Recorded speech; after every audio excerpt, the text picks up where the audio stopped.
This year I came in and I've been trying to keep the energy throughout the whole season. I feel like me and Lindor kind of feed off each other over there on the left side. We're having a lot of fun. We're talking pretty much every pitch, like just about either hitters or funny stuff or whatever. So one guy that everybody knows is your buddy is Francisco Alvarez. You guys went on a hike? Me and my girlfriend were looking for things to do in LA, like on our off day. And we're like pulling up to the Hollywood sign, right? Out of the blue, over on the side of the cliff, I see Alvy in his Louis set. That wasn't planned. No, it wasn't planned at all. Like, literally, we pull up to the Hollywood sign, and Francisco and his girlfriend are out there, and I'm like, wait, I've told our tour bus driver to like, stop, I gotta go say hi to this guy. This is the perfect podcast for people like me who are looking for different ways to tell stories about the same people over and over and over again. Boom, that's a good 15-second spot. You can clip that, put that. That was really good. We have Mike Francesa giving us a thumbs of approval, thumbs up, and we got Keith. Hey, what's up? It's Vito Calisi and Jonathan Barron from Meet at the Apple. And then the game ends. We're talking to Keith Raad, play-by-play for the New York Mets. And we were like, hey, man, what are you up to right now? Bus is leaving in 20 minutes. And we said, why don't you just come join us, dude? Yeah, I've got my sandwich over there. I've got my bag over there. I'm you ready can to hit eat the road. on the show. What'd you get? What kind of Santa you got there? We got a little grilled chicken sandwich, keeping it simple for the bus ride to Philly from upstairs. Not a train ride, not a plane ride, a big traffic ride. What do you got lined up entertainment-wise for this? Podcast, probably listen to this show, see what you guys talked about. Okay. Yeah, no, a lot of different podcasts. I'm trying to go down the gamut of my weekly podcast that I can at least delve to the public. What podcast do you listen to? Stole my question, Vita. Well, I know you're a comedy fan. I listen to Mark Norman and Joe List. They do Tuesdays with Stories. Yeah. That is my zany, this is off as the wall as it gets. You know, life can be so professional and buttoned down. I listen to those guys to just, I guess, ease it out a little bit. Do you listen to Bad Friends? I don't yet. Okay, Bad Friends is a good one. It's just so hard to find new podcasts because everybody has their own thing, and where do you find a new podcast outside of somebody telling you what they're listening to? Well, word of mouth is it's the way to do it, I think. Clips, it's like the biggest way to grow a podcast. Well, there's also the charts. Like, when I have a flight going to LA on Friday, and I'm already scouting out new podcasts, I listen to the show as well. But what I do is they just dropped an episode with Sandy Alderson. Yes. And I'm going to save that one. Like, I want to hear it, but I'm saving that. I listen to Rates and Barrels. I like to save all my podcasts for a 6-hour flight. You gotta. I like Effectively Wild. That's a good one too. That's a good one. Because they're fun. Like it's funny. It's like you would think it was a much more serious like Straight Lines podcast because it's the Fangraphs podcast, but then they'll do like a whole bit where they're just like, what if Shohei Ohtani was actually two different people, two twins who are just changing position every time? Would that be more or less impressive than what he's doing right now? Do they talk about just nonsense? Do we talk more nonsense than most? 100%. We haven't brought up the Mets yet. Nah. I guess. I mean, I'm a big fan of podcasts that just get right into it. You know, I like the people that do them, but it depends on what you're listening to. If it's a podcast about X, Y, and Z, you want them to jump into X, Y, and Z. You want to hear X, Y, and Z. I don't really want to know what they got at the grocery store that week. I want to hear about X, Y, and Z. Oh, so it sounds like Keith Raad doesn't really like our podcast. I didn't say that. That's what we do. I love your podcast. This is the perfect podcast for people like me who are looking for different ways to tell stories about the same people over and over and over again. Boom, that's a good 15-second spot. You can clip that, put that. That was really good. That was, yeah, we have Mike Francesa giving us a thumbs of approval, thumbs up, and we got Keith. Truly for number one over here. Howie and Gary and any broadcaster that does the same team over and over again. We can look at the same numbers and tell the story of the team. We're focused on the game and the outcome and the results, but we're also trying to entertain and trying to tell stories. And I've stolen a couple stories from you guys, and you steal them from everywhere. We are really aggregators of information, nuggets, stories, jokes, interviews, what they like on Instagram, what they're involved in, these players. So this podcast is perfect for that. It was like the time you were doing a spring training game, this spring training against the Astros. I was in the car. And Josh Cornielli came into the game. And I was so excited to text you because Vito and I had interviewed Josh Cornielli, I think 2023 spring training. And they called him the professor. And he had a shoulder surgery. And like the doctors told him his career was probably over. And he had this incredible comeback. And he's a real success story. And I texted Keith. I was like, I like sent him all this information as much as I could fit in while I was at a stoplight, which I think is legal. I don't know. Light turns green, foot on the gas. Text message sent. 2 pitches later, Yainer Diaz hit a home run, and all the information went right down the drain. I have come into that so much because I came up in the minor league system. I was with the Brooklyn Cyclones for 5 years, so I know just guy after guy after guy more than most people would. And so when the Jicks, the just in case, get in the game, I usually know them, and I'd love to tell their story, but usually they're a little bit sometimes outmatched against their their opponents. So by the time I'm in the middle of my here's why this guy is great and cool story, there's two guys on base and then a double brings him in. So you deal with that sometimes. Yeah, it happens. But that's why it's so unique that you are in the position you're in, because you have a foundation that a lot of guys in your position don't have, having come from the minor leagues, and especially Brooklyn, where you interacted with so many guys. Like, you have a relationship before he was called up, Christian Scott. Who are the other guys that you cross paths with Brooklyn? So I had Brett Baty the year he was drafted in 2019 when he still had his baby fat. Brett Baty had Francisco Alvarez, had Ronnie Mauricio, had Mark Vientos come through alternate site, but Christian Scott, and then Josh Walker, who's an amazing person, and then some guys that'll come down the line a little bit, Mike Vassell and Dom Hamill when they get here. But yeah, I mean, I knew players. My favorite part about spring training is seeing all the trainers and the coaches too, because they come up the ranks just the same as the players do, and those relationships are awesome. People always say I'm always kissing babies and shaking hands during spring training because I know a lot of people. That's what happens when you spend 5 years with one organization, and every single year the people in the Brooklyn clubhouse change, and the staff also changes. So it's later on in the episode, we're going to play an interview with Brett Baty we did, and that's actually like a really important thing that we spoke to him about, was his relationship with Alvy and about how they came up the ranks together. Hey, Steve. Hey, Steve. Hi, Steve. Game 6 preview or not yet? Not yet, okay. It's the one Ranger reference of the show. People don't like when we talk too much Rangers here on the Meet at the Apple podcast, so it's all right. What's your prediction, by the way, for Game 6? Heart attack. Okay. Sounds like overtime to me. But they were just talking about the importance of how like their relationship was built. You can't like create that chemistry they have because they came up together. And I think that shows in your broadcast, because these guys who are coming up right now, it's not just like lines on a piece of paper for a lot of them. It's guys that you've seen from like the day they showed up to their first day in Brooklyn to now. Yeah, and the nice thing too is that you have, in the minor leagues, you're talking to, like, I'm broadcasting to my mom, and that's probably it. But really, it's to my mom and everybody else's mom. Like, it's very the family focused. You have, of course, the fans that are listening. I'm being tongue in cheek, but you get to know these people's families because you see them. My favorite part about the minors, you see them before anybody else knows who they are. It's like the cool band in the basement that you love, and then eventually they have a top 40 hit, and everyone loves them, and you're like, wait a minute, I knew them before. I discovered that, man. Yeah, exactly. Yeah. So there's a little bit of that in the minor leagues. So, like Brett's parents I know just from being around, and you spend a lot of time with these guys every day on the bus, and I used to give out the per diem, which I was everybody's best friend. What was the per diem? Oof. Give us a number. I don't know, $20 a day for the players. In 2019? Yes, I think it's stayed fairly low. Maybe it's more than it used to be, like $15 now. It's like 20 or 25. It's not a ton, but you are everybody's best friend when you hand them money before every road trip. You never handed me money, Keith. No, not yet. They don't let me do that, unfortunately. So it's funny because one thing we noticed when we were doing Future of Flushing, the minor league podcast, is that our biggest supporters were always the players' parents. Like, it would always be funny putting out a clip. Played Tidwell. Or just like anytime you would put up an interview with somebody, one of the first or second retweets you would see on that clip would be somebody's parent. And then you would just get a random follow. Like, the amount of players that we're probably followed to, their parents follow us, but the player doesn't, is just so funny. But yeah, I mean, it does really show in that broadcast. And yeah, like they're definitely, like, the day I saw Christian Scott here the first time, like at Citi Field, we interviewed him a week before he got here. Then today he's like standing in the dugout, and me and him are talking just like a little hockey. And I'm like, oh, it's crazy. Like, we've known him for a while. What was this conversation about? I just, not like talking hockey, like talking deep hockey. I just said to him, I said the Rangers look like they're going to be limping into that series with you guys next week, huh? Oh boy. Said potentially famous last words. Apparently the Stanley Cup was in the building. I don't know if anyone on this podcast wants to make that public or not, but when ESPN was here I think Keith knows that I... You're not the only one. I want to mention that the Stanley Cup was here because ESPN had the Sunday night game, and they're covering the Cup this year, so they brought it, put it on display. John Barron, Howie Rose, Chris Majkowski, and Steve Gelbs were hiding. They wanted nothing to do with the fact that this thing... which is not a piece of tin, but this thing that is a gorgeous trophy, the best trophy in sports, was out to be viewed. They just didn't want to see it because they're very superstitious. Dude, you know why they're superstitious? Why? Because they know the Rangers are going to win the Stanley Cup this year. All right. Why do we... He did this to me yesterday or 2 days ago. Ray Martell has been doing this also, that Bruins fan. Dude, Brett Baty, we talked to him yesterday, as Vito mentioned. That's playing later today. He said, yeah, you guys will hear this in a moment. Good radio, good podcasting. He kissed the cup, and I had to reprimand him for that.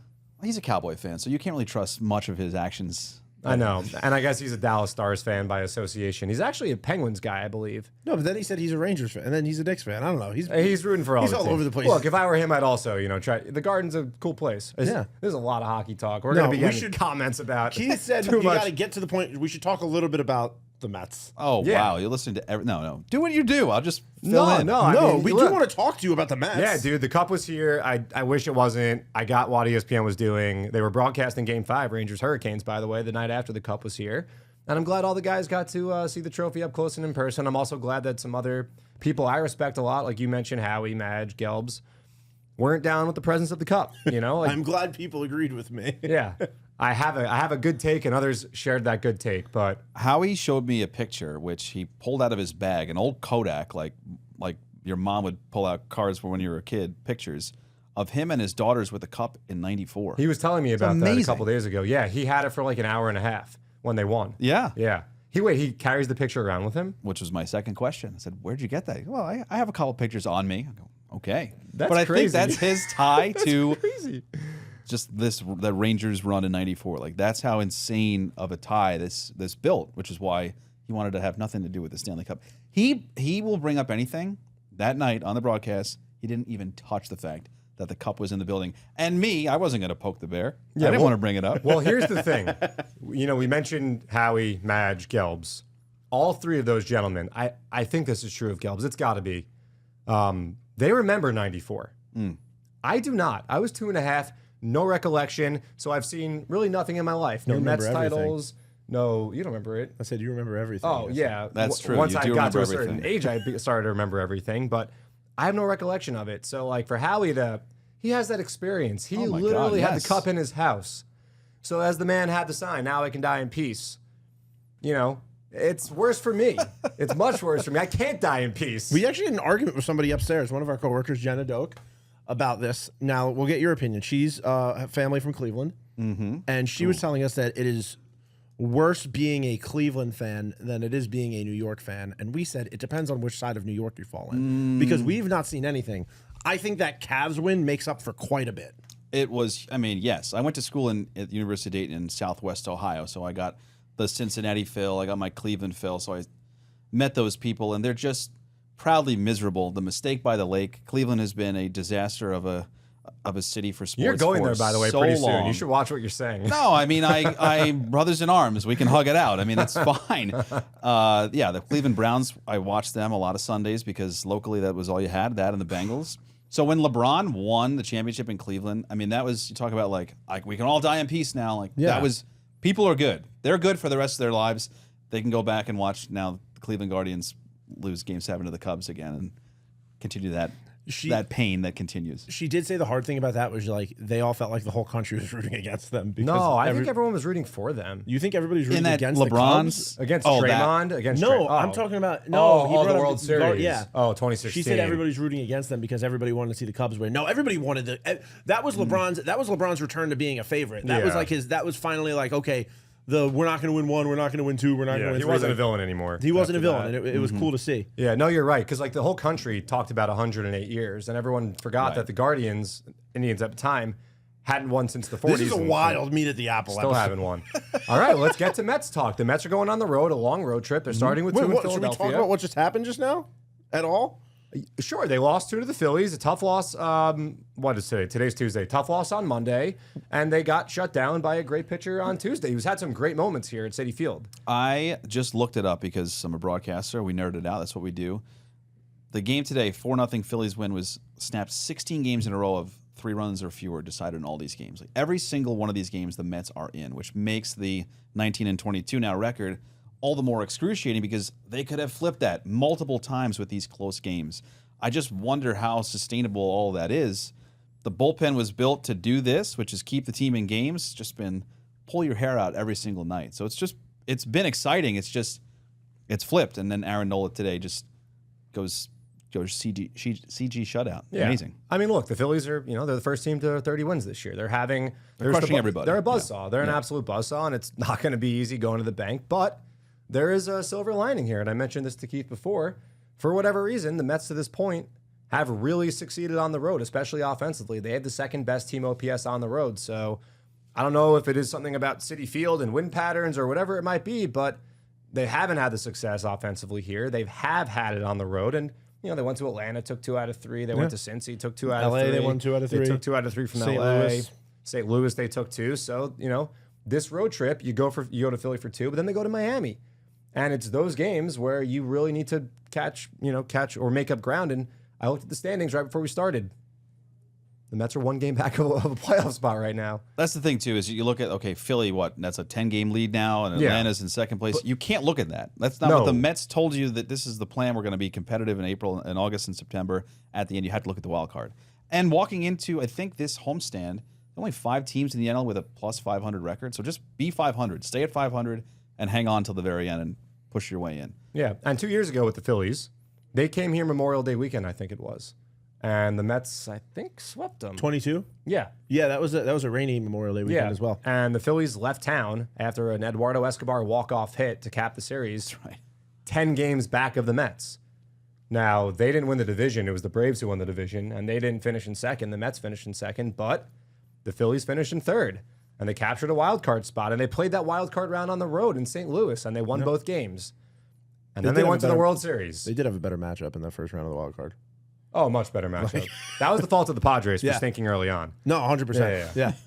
I mean, you can see it. Like, even if the Mets, how many was it? 19 and 22. If you're 25 wins, you're up 8 games above 500. How good are you feeling still? You know that it's a long way to go. So there are a lot of those stories. 2019 Nationals were obviously a big topic of discussion last year with the slow start for the Mets. But truly, I know it's frustrating, but this is a team that one day Nimmo hits a home run and you're like, wow, this team can do amazing things.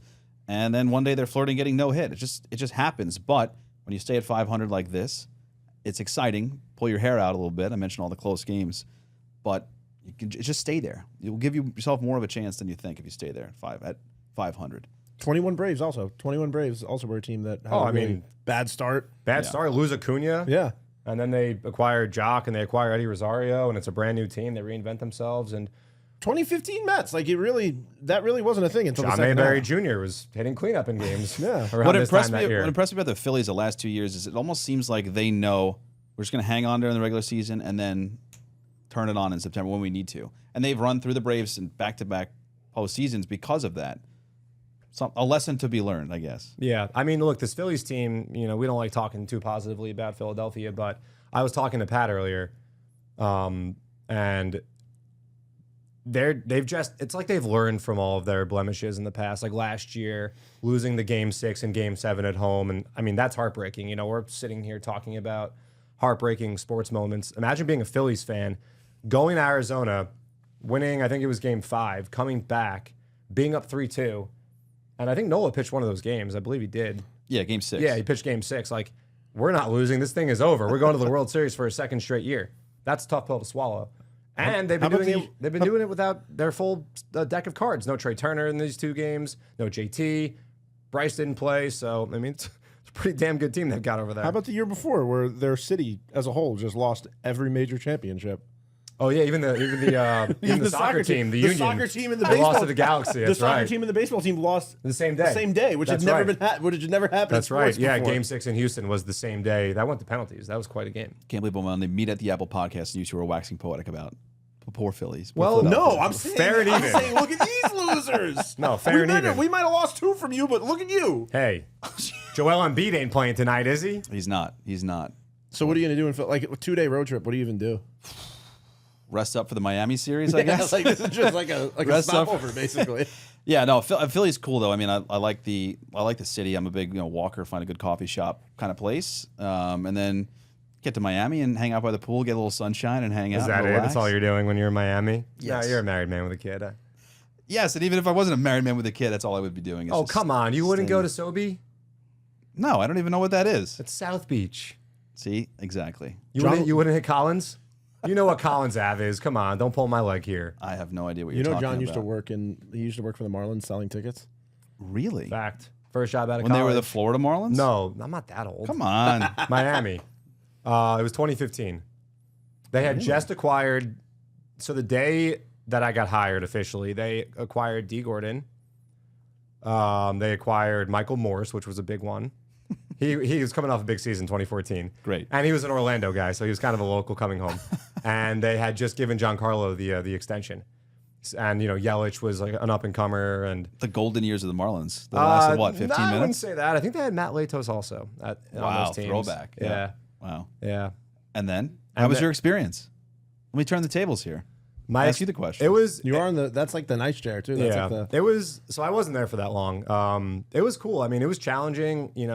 Ticket sales is very like you've got to be on all the time. You've got to be like the biggest people person, which I can be like 60% of the time.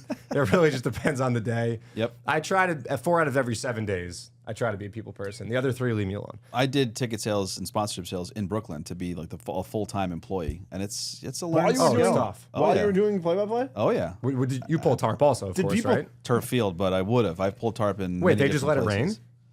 They have a little tarp for the mound and home plate. But That's it. you guys, oh, that's right. There's really There's- no tarp. No, it drains nicely. Did you ever call like somebody trying to sell tickets and they were like, "Didn't I hear you on the game the other day?" Yeah, they'd say you have a pretty good voice. I'm like, well, I'm actually the play-by-play broadcaster, and they're like, I knew it. But yeah, every once in a while you get somebody that would know who you were. What was the craziest thing someone said to you when you were giving a pitch? Giving a pitch? Yeah, sales pitch. No, that was That's probably it? Oh, that's nothing, man. No, I mean, you learn to take rejection, I guess. That was the thing I got out of it more than remembering the wins. But I wanted to hear no. You know why? wow, this is like Jordan Belfort. Go ahead, hit me. Sell me this Every pen. no was one step closer to a yes. That's how I felt. That's why I hated sales, was stuff like that. Just like the Someone told me that. Someone told me mental that, by the shift way. that you have to put on yourself. But no, I mean, I found it challenging. I'm sure you found it challenging too. Like Yeah. It's a good point though. When you go into it knowing you're not going to get a sale mentally, as my dad would say, when you're lying flat on your back, things are looking up. So I that's like the that. mentality you I have like to that. take I sometimes. feel like I'll buy tickets to the Cyclones right now. I'll buy tickets to the Marlins right now. I'll buy tickets anywhere. I feel like I'm all fired up. Someone told me because the Marlins had gotten rid of I think it was Gabby Sanchez. Remember him? He played first base. Yeah. From Miami. He was like a career 187 hitter. Someone told me that he was never going to step foot in Marlins Park again because they had gotten rid of Gabby Sanchez. And I said, sir, I can't help you. And I just hung up the phone, I swear to God.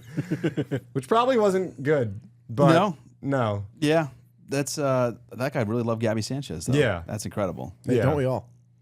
I don't know. Hey, But so we asked you a little bit just what you're going to do for the next few days, but should we do like just? We never do this, but I feel like people want us to. I see the comments. what? You're just like, what keys to the games the next few days? Keys to the game, yeah.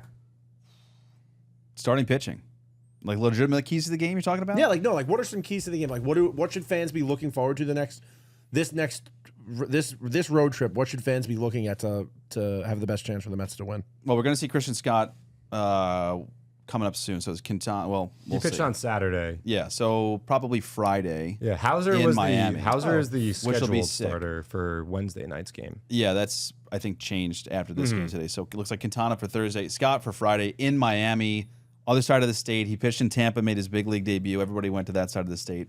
I think he'll get a pretty good crowd at Lone Depot Park. I mean, truly, what the Mets development staff did with Christian Scott is incredible.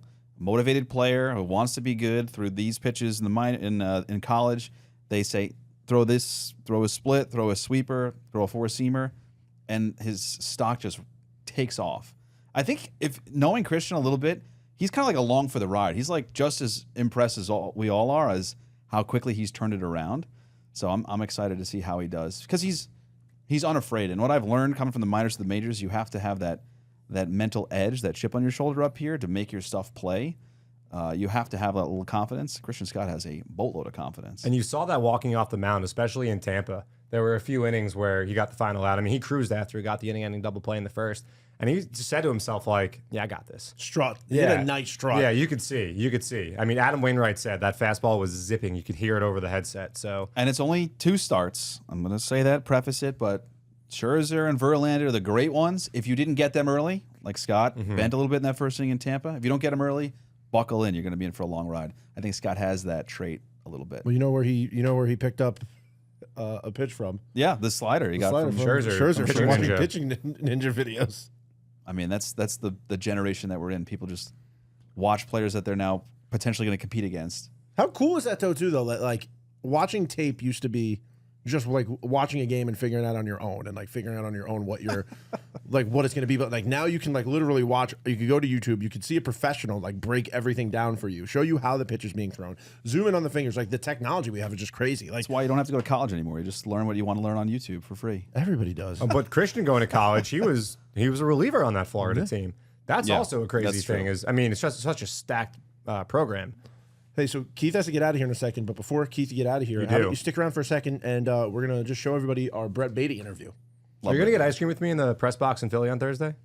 Frankie Two Scoops? Frankie Two Scoops, yeah. Love him. Love Frankie Two Scoops. You didn't say yes, but that's okay. I'll coerce you into it. Yes. Here's our interview with Brett Baty, and then we'll be right back after and close this thing up. Hey, what's up? It's Vito Calisi and Jonathan Barron. We're here with Meet at the Apple, and we're here with Brett Baty. We're meeting at the Apple. First time in New York. Last time was at spring training. Isn't this better in our nice little room we have? Oh, it's great in here. I'm happy to be here again. A lot's happened since then. You guys are off to a good start. And one thing about you, your defensive play has been off the chart so far this year. Appreciate it. Just talk about the adjustments you made or all the hard work you put in the offseason when it came to defense and how it's all kind of paying off right now on the diamond for you. Yeah, I think just defensively, I really went back this offseason and was like, here are the things that I need to get better at, and here are the things that I want to shore up. And then it was just putting in all the work and then honestly just trusting that preparation when I got to spring training. And Sarby, our infield coach up here, has been great for me. Just kind of a different speed than Joey Cora. Nothing against Joey, but it's a different speed with Sarby.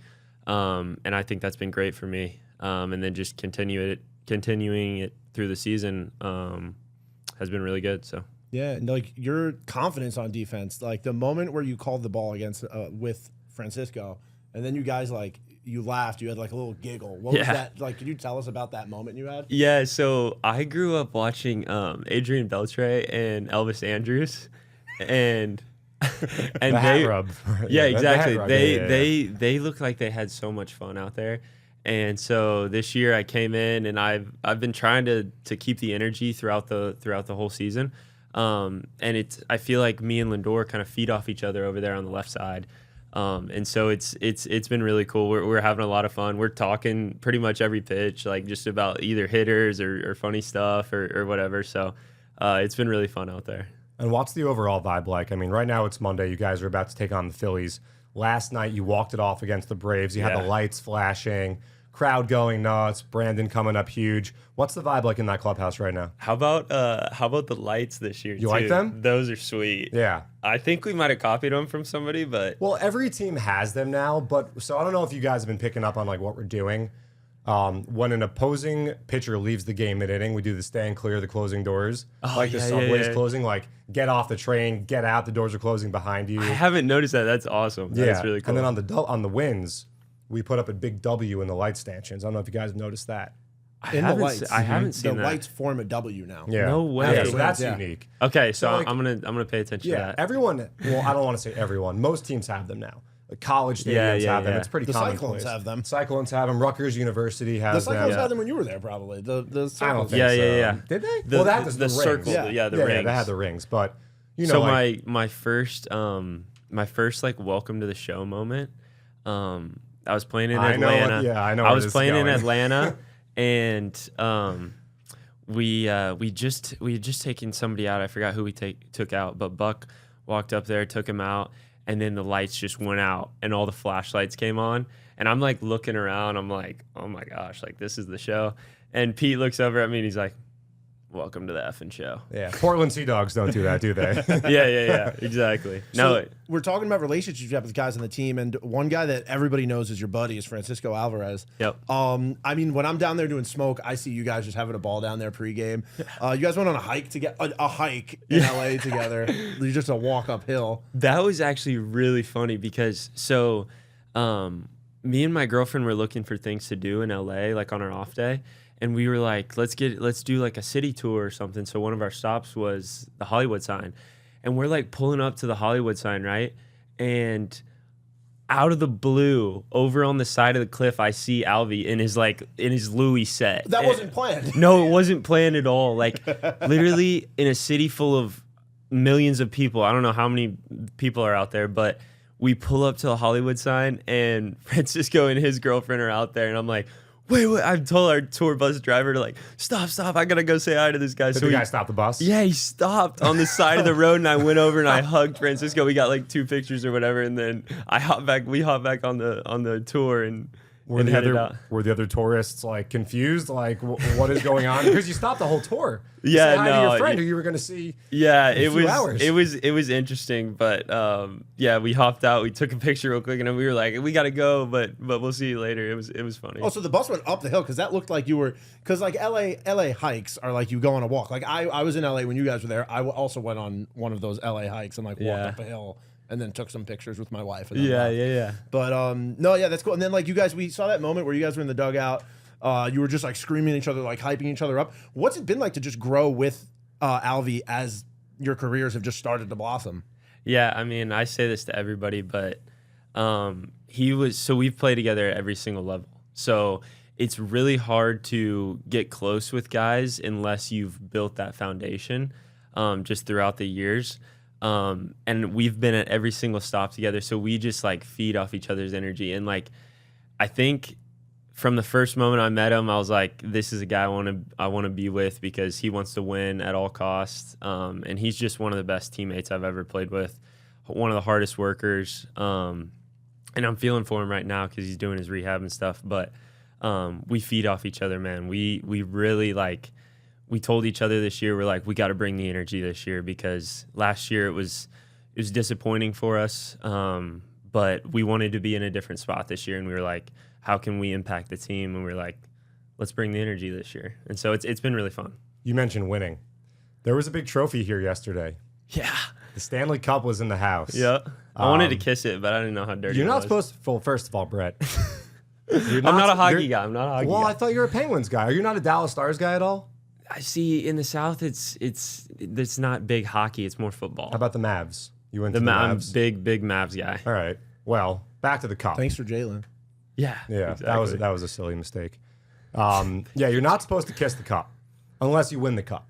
Well, now I'm a Knicks guy. Okay. You're on the Knicks? Yeah. You've been enjoying it? I'm rooting for him now. Oh yeah, dude, you've been doing this. Yeah, exactly.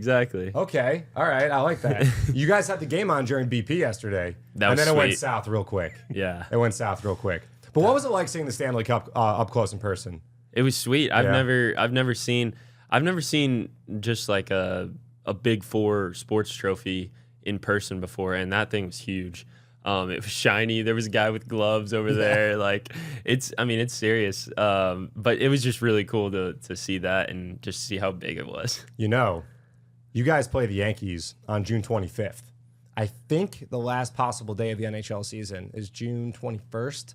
Nuh-uh. So, just throwing it out there, if you're listening, sports gods, we could have a moment where a New York team maybe brings their trophy with them for all the New York fans to enjoy, and there could be just a big old moment. Then you can kiss the Stanley Cup. Okay. Perfect. Then I give you permission for that. Perfect. But perfect. you got to ask him. Yeah, no, yeah. I'll ask you. Come meet me here at the Apple. Who does this guy think he is? He's the garter. He's the garter of the cup. Brett, you don't get it, man. You gatekeeper. don't Yeah. get it, Brett. This is serious business. You know, there's superstitions. Have you been to the Garden yet for a hockey game? I have not. That's on the bucket list, and for a Knicks game to go to the Garden. Yeah, Have you but- met any players from the Knicks or the Rangers? Who? Oh, at the Or Jets is it game. just all Garrett at all the the time? at the J- We haven't brought up Garrett yet. Good point. I forgot at about the that. Jets game one time. I met Quickly. Okay. Oh, Former I Nick met, now. yeah, former Nick. Yeah. But I met Quickly in the suite at the Jets game. I which feel like was- you'd vibe with like the Villanova, the Nova Knicks. I feel like Yeah, you'd vibe they're with those grinders, dudes. huh? Yeah, they're dude. grinders. I think it's so cool how they won the national championship together, and then now they're fighting for. We talked to Bader about this, about how like you know him and Pete played college ball together, and you Yep. see that energy go up, and then like you said with you and Francisco, like that's like guys who came up together, like just like having that energy and like having that camaraderie. built chemistry throughout Yeah. the years. It's really cool to watch. He mentioned Garrett. I saw that the Jets sent their new unis to you guys. Everyone had a different one. Yep. You digging the new threads that the Jets are going to be rocking this year? Yeah, I love them. I don't think they're the best jerseys to come out. The new jerseys to come out. I think the Texans have, and I'm not a Texans guy at all. Are you a sketch guy? I've seen him. Okay, I've been following him. He's blown up. Oh, But he's blown up. yeah, he's He's blown exploded. up. But I think the Texans jerseys might be the sweetest. But the Jets, I think, are really close. I love the throwback look. And then I love G-Dub going back to 5. Has to. Yeah. What do you think about this jersey? I just actually picked this up. It's a sweet What do you jersey. think about, I love that. I was hoping you'd like it. Rocking the 22. I It's love good, it. right? I love it. So we're talking about football, you, Garrett Wilson, your friends, and are you thinking about picking up football? Because I've seen you tackle umpires, and Have you and Doug made up yet? Yeah, we made up right after. We were just glad nobody got hurt. But I stepped on his foot or whatever, and because he was backpedaling out of there, and It's amazing. he got up and he was like, "Man, in the 35 years I was umpiring, that has never happened to me. I've never been taken out by a player before." I'm like, "Dude, I'm sorry, man. Like, I thought you were just gonna backpedal. I'm like going this way." And later on in the game, we were just checking to see how we were, and he was like, "Man, I think my foot might be gushing blood right now." no. I'm like, "Oh no, Doug." You looked like Micah Parsons there. Yeah, because I spiked on his foot, and so I was like, I was happy he was okay. you've had moments. I mean, like just the Francisco, the Alvarez like dugout moment, the Lindor moment we talked about, Cash by the tarp. And it's only been like a month and a half. Like we still have 3 months left. Wait till a random animal gets on the field. Yeah, exactly. It was Better's box last night. I was waiting for it. You saw the turtles and the pelicans and all that. Yeah, over how about the weekend? fan running on too? How about what? All right, I don't know if we could talk about this, but what goes through a player's mind when you're out there and the game stops and then like the dude gets to the infield? I mean, obviously you're much bigger and you can protect yourself. Yeah, I don't think yeah. you're worried about that. But like they can't show it on TV. Yeah. But like, what are you guys thinking in that moment?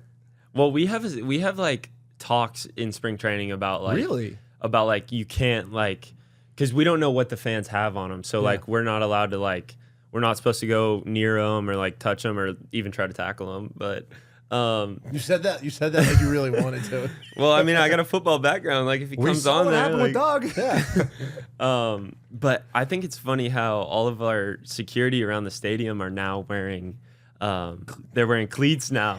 Wait, are Because they really? Yeah, dude, I've been seeing Carlos lace up every game. Yeah. like spikes? Spikes, like dude. molded cleats, because Are you serious? I think it's for like the fans jumping on the field, because like Oh my they gosh. don't want to like tear an ACL on the grass, like You the hear wet that? grass. Don't do it. Tell them, don't do it. Yeah. Say to that camera, don't do it. Our security guys have spikes on now, so I would stay off. They're gonna lay you out. All right, so before we get out of here, we do want to ask you one last uniform question. How do you like the new Citi Connects? We Love got a new 'em. helmet right here. If you Love wanna 'em. Just talk about like how much you love. Love them. The Queensboro Bridge is sweet. Love the concrete theme. The off purple, like the 7-line Purple's is nice, right? yeah, it is really cool. It's a little different than regular purple, so it's like hard for us to like use. Did you know that Regular they purple actually stuff. went to the 7-line and they literally found the specific color code? Really? They like it wasn't like just like a rent. Like they didn't just take it off. They went to the 7-line. They did the scan and they found the exact color of the 7-line. That's sweet. Attention to that's detail, sweet. baby. Like my girlfriend rides the 7-line to the games every night, and then my family does too when they're here.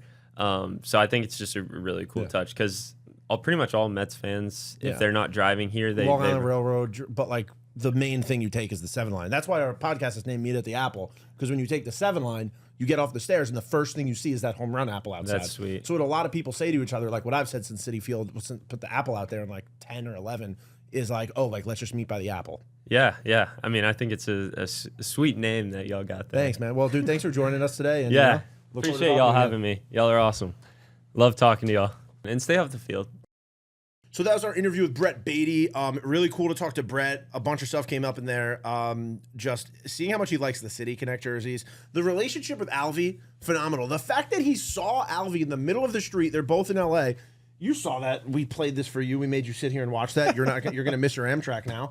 No, you're going to miss your bus. Your bus now. They would leave without Keith, apparently. It's pro ball, baby. They'd be out of here without me. But Keith, so Brett told us, because did you see the picture he put up of him and Alvarez on like a hike in LA? I did, yes. They did not go on a hike in LA.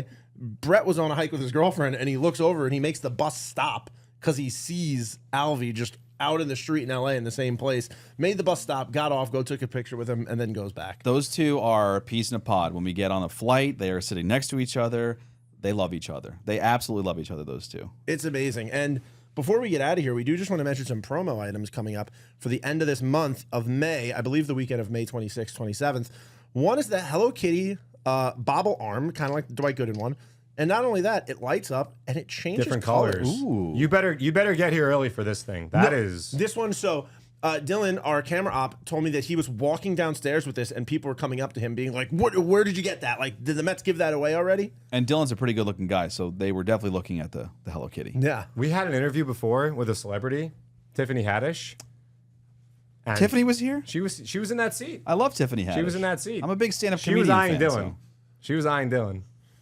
Well, This podcast is wild. it is. I don't even know what's happening yet, but I do want to mention the tote bag they're also giving out. And I believe this is the Artist Series tote bag.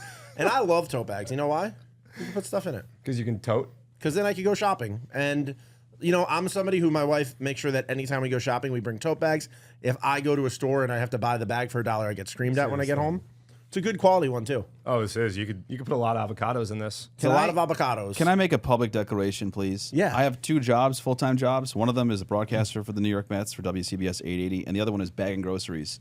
When did grocers stop putting the groceries It's in the ridiculous. bag? When Why the do I government have to banned do this? plastic bags. No, they can still Why do put I stuff- have to do this? I can give you the bag checker. Right. Why would they pay that person? What do you mean? No, the Pay grocers- me then. That's what I'm saying. Why do I have to Oh, do you want it? a discount on your bill? It's like a buyback. I don't want to have That's a to good do idea. it. Trader Joe's, they still bag it for you. Wow, Trader Joe's, those cashier. Oh, it's an experience. Yeah, they're like, ooh, you got they're the therapists. Ooh, you got the chocolate. You got the dark chocolate peanut butter cups. Is everything okay in your What life? made you Yeah, get exactly. that? Ooh, that's really nice. John's never went shopping for And himself, so- everybody, That's partially true. and everybody that goes through that is always like, oh God, this conversation. And 3 seconds in, you're just like, you're lost in their eyes. I did get the At Trader Joe's, Yes. make a good you have that same experience at Whole Foods. No. No, Whole No? Foods, they just judge you. They're like, No. "Wow, Are you a paying Wegmans this guy? much?" No, I love Trader Joe's when I can get it because it's actually pretty, I'm not going to say cheap, but it's Trader Joe's. It's is- fair. Trader It's Joe's fair. is a It's good fair, place. yeah. But yeah, I'm not the biggest Trader Joe's fan. I feel like it's a lot of just like frozen, like it's just like a big frozen aisle basically. there's always fun stuff though. There's really fun snacks. It's Yeah. a great snack place, but like Good as far as a salad grocery store dressings. goes, I'm a Lidl guy. Yes. I haven't done Lidl. Lidl's been big. I've heard it's a weird place, but I kind of want to go. I just haven't been yet. Aldi. Stop and Shop, and then there's a North Shore Farms, which is nice fresh produce.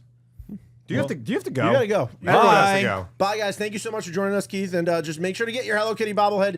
Go check out Mets.com/tickets. Check out the promo schedule. It's the weekend of the 26th. And these things, you're going to have to get here early because 50th anniversary Hello Kitty. You know that thing's going to move ticks.